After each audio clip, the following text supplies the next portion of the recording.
On accueille sur le plateau. On accueille sur le plateau. Oui, je vous en prie, installez-vous.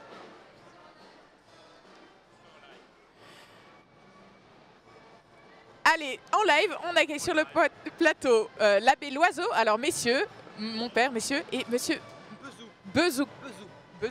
Bezou. Voilà. Monsieur Bezou, votre prénom c'est Malik, pardon. Malik Bezou.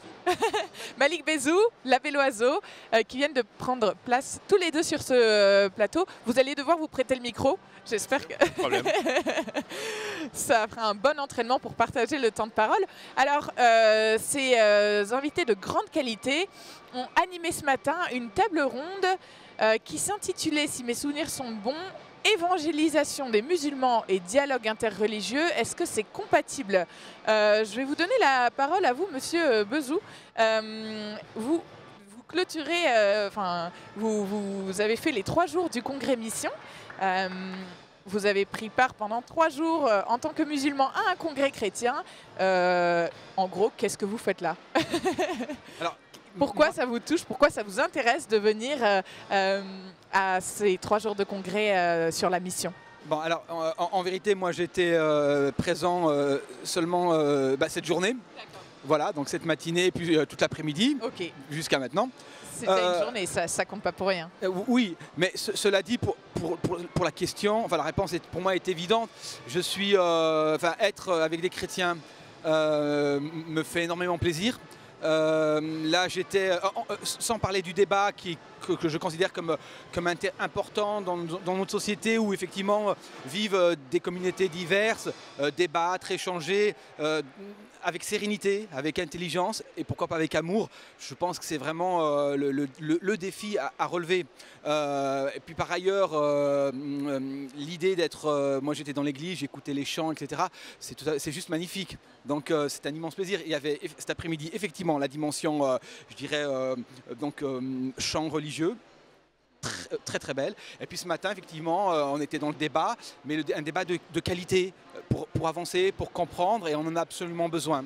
Parce qu'aujourd'hui, on est dans une société où malheureusement, les petites polémiques, le buzz prennent de plus en plus d'importance, de place, et puis ça ne permet pas de faire avancer l'intelligence collective. On a besoin de fond, de sérénité, d'intelligence.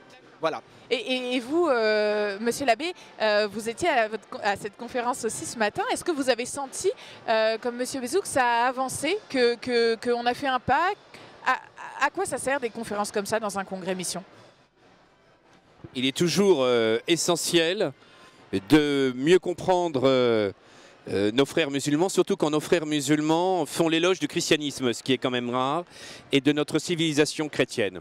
Ce qui montre la complexité, vous voyez, du phénomène religieux. Et à partir du moment où tout catholique se doit d'être engagé à la fois dans le dialogue et dans l'annonce, à la fois une meilleure compréhension de ce qu'un homme peut vivre dans sa religion, dans sa dimension communautaire, et on voit la complexité aujourd'hui de l'islam, qu'un certain nombre de musulmans ne se retrouvent pas dans le wahhabisme, dans le salafi, chez les frères musulmans, dans évidemment ce que aujourd'hui se répand un petit peu partout, et qu'on a des musulmans qui sont des chercheurs de Dieu, et il est important que nous puissions, à travers un dialogue amical, paisible, mais exigeant en vérité, qu'on puisse à la fois se poser des questions, comprendre quelle est la dimension religieuse de l'autre, et que chacun nous puissions dire ce qui nous anime, ce qui nous fait vivre, ce qui est la vérité du salut. C'est quand même ça l'essentiel. Aujourd'hui, il doit y avoir aussi une recherche importante d'objectivité et une véritable recherche de la vérité. C'est vrai, en vous entendant parler, donc merci à tous les deux pour ces éclairages. En vous entendant parler au début, c'est vrai qu'on entend assez peu les musulmans modérés en France. Ils sont quand même de plus en plus nombreux dans le pays. On entend beaucoup plus la voix de l'islam radical que de l'islam modéré. Qui est la voix de ces musulmans en France? Alors, il existe effectivement une majorité de musulmans silencieux qui vivent un islam, comment dirais-je, soit culturel, soit de conviction, de façon apaisée. Cela dit, il existe aussi un islam contestataire, un islam plus radical, Ce qui ne veut pas dire forcément violent, mais un islam plus dur, un islam de repli. Moi, j'aime utiliser la notion d'islam identitaire. Aujourd'hui, une fraction de la population française de culture ou de confession musulmane vit aussi une crise identitaire profonde. En fait, quel sens cette crise identitaire? Identitaire, en tout cas de repli, si vous voulez, c'est une réalité. L'islam, chez certains musulmans, est vécu comme un moyen de s'affirmer sur le plan identitaire, mais il est aussi une réponse à un christianisme identitaire. L'historien Rémi Brague parlait à juste titre de l'usage du christianisme à des fins, je dirais, politiques. Bon, et ça c'est tout à fait déplorable parce que lorsqu'on parle, aujourd'hui on parle d'identité, etc. Bon, très bien, mais on en parle très mal et parfois peut-être avec une tonalité un peu d'exclusion de l'autre. Et ça, c'est très mauvais parce qu'on envoie un mauvais signal chez les Français musulmans. Oui, alors ok, j'entends bien. Merci beaucoup pour ces éclairages. On va aller faire un petit tour sur la place, mais avant ça, j'aimerais vous poser une dernière question. Sur quoi les musulmans et les chrétiens en France peuvent se retrouver? Quels combats peuvent-ils mener ensemble? Quels sont les points de raccord entre eux qui faciliteraient le dialogue selon vous deux? En quelques minutes, pour qu'on puisse... C'est pas facile. D'abord, il faudrait savoir de quel dialogue on parle. On distingue dans l'Église 4 formes de dialogue. Donc, il y a le dialogue de la vie, à travers la vie quotidienne, les choses de chaque jour. Ensuite, il y a un dialogue théologique, qui est un dialogue de personnes qui sont concernées par la doctrine et qui vont essayer de bien exposer leur foi et parfois de la confronter. Ensuite, il y a un dialogue d'expérience mystique, qui est un dialogue véritablement spirituel. Et puis, il y a un dialogue, on pourrait dire, des œuvres, de l'action. Alors, c'est peut-être là-dessus qu'il y a quelque chose à trouver, mais par exemple, on a vu au moment du mariage pour tous qu'un certain nombre de musulmans, mais peu, hélas, se sont manifestés pour sauvegarder la famille.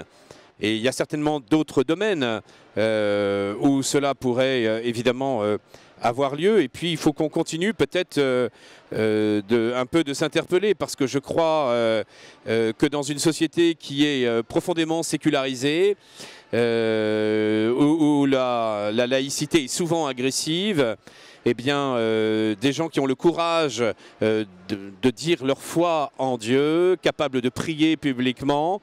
Il faut que nous puissions essayer de comprendre ce que signifie véritablement la foi, la transcendance, l'importance d'avoir une vie spirituelle. Alors je crois que c'est de ce côté-là qu'on peut essayer de chercher, tout en étant conscient aussi des grandes différences qui existent. Il ne faut pas se faire d'illusions. Voilà. Super. Une dernière petite phrase pour juste que vous nous donniez vos éclairages, mais je crois qu'il y a des jeunes qui ont envie de rebondir là-dessus. Je vous laisse terminer. Oui, Monsieur Bessou. écoutez, pour moi, une pierre, quelque chose qui peut contribuer à ce rapprochement, ça me paraît tellement évident. L'amour de Dieu, l'amour de Marie, parler de Jésus, même si les représentations ne sont pas les mêmes, mais dans une société effectivement, j'allais dire vouée au matérialisme, en tout cas où l'athéisme, la sécularisation sont des réalités absolument évidentes. Musulmans et chrétiens ont quand même quelque chose de très fort qui les unissent, c'est le lien à la transcendance. Et si ça, c'est pas quelque chose de fort, écoutez, moi je baisse les bras. Voilà. D'accord. Je vous remercie beaucoup, Monsieur l'abbé. Je vous remercie beaucoup, Monsieur Bessou, d'avoir participé à la conférence ce matin, d'avoir enrichi les débats, de nous donner plein d'idées pour continuer à dialoguer ensemble. Et puis, je vous souhaite une bonne après-midi, une bonne semaine. Au revoir.